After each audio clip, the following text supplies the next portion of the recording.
Os especialistas financeiros sempre comentam que a gente deve manter um planejamento de gastos bem organizado, mas nem sempre é possível, prever quanto as nossas contas vão aumentar. Isso porque alguns dos serviços utilizados por nós têm aí normalmente reajustes abusivos, o que é uma prática ilegal. A Ediana Miralha traz agora todas as informações sobre esse assunto. Ediana, o que fazer quando a gente observar um reajuste abusivo, hein?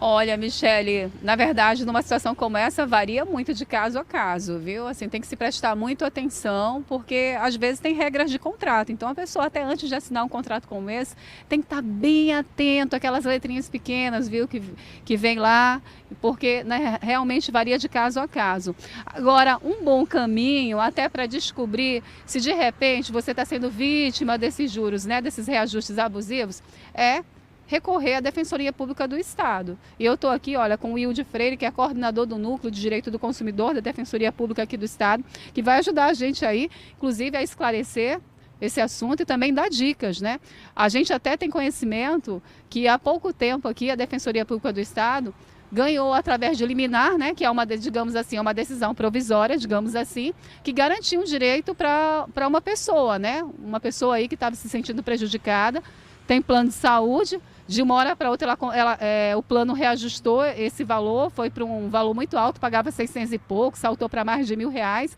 ela tinha completado 59 anos e aí ela buscou ajuda aqui. Vocês conseguiram uma decisão liminar para manter no que estava, por enquanto. Bom dia, obrigada por estar vindo falar com a gente. Vamos lá falar sobre isso. Michele me perguntou, como é que a gente, de repente, observa ou nota que está sendo vítima de reajustes abusivos? Bom dia, Diana. Bom dia, telespectadores.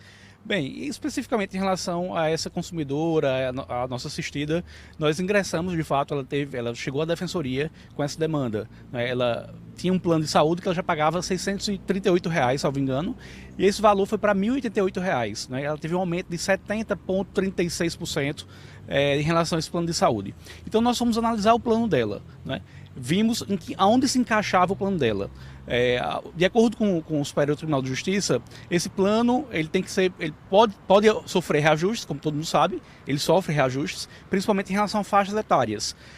O plano dela especificamente, ele estava dentro de um grupo de planos, que foi após 2003, em que tem 10 faixas etárias, e essa faixa dela especificamente não poderia sofrer o aumento que sofreu, seria no máximo de 29%. Então nós ingressamos na justiça, pedimos que enquanto houvesse esse litígio, o plano dela ficasse com um valor anterior, até que se decidisse qual seria o valor correto. Então, mas isso aí não vai só em plano de saúde, esse tipo de taxa abusiva, de aumento abusivo em relação aos juros bancários também, por exemplo, com financeiras, compra e venda compra de automóvel. Então, assim, o consumidor tem que ficar muito ligado em relação a isso. Ele tem que analisar se aquela taxa é a taxa melhor, é a taxa média de mercado. Então, essa análise, ela passa por isso. Então, vai de contrato a contrato, nós analisamos se aquela taxa está dentro da taxa média de mercado, de acordo, por exemplo, com o Banco Central. Nós analisamos a taxa média de mercado, o período em que ele assinou o contrato.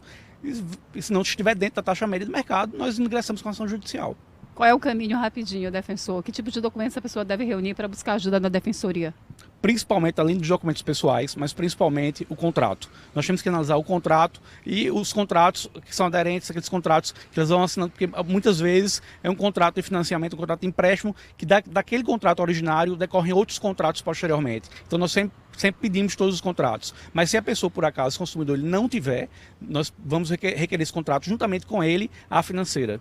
E aí, só para finalizar rapidinho, a gente tem que lembrar que Defensoria Pública é para quem realmente não tem condições de pagar um advogado.